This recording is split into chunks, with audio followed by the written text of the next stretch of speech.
Hello!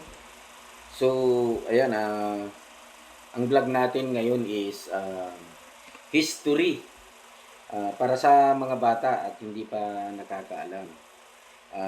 Tungkol kay Jose Protasio Rizal Mercado Y. Alonso o mas kilalang Jose P. Rizal.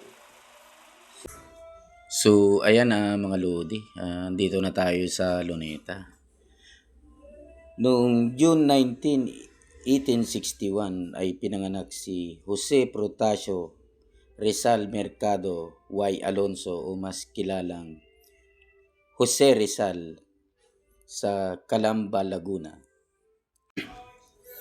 So, ayan, punta naman tayo sa kanyang edukasyon.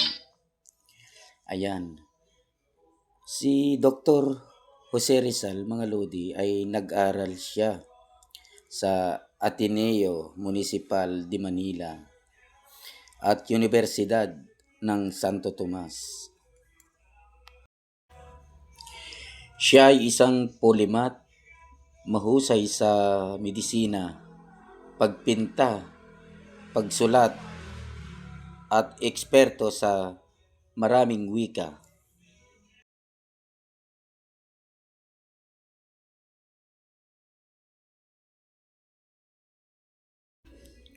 So, punta naman tayo sa kanyang kamatayan.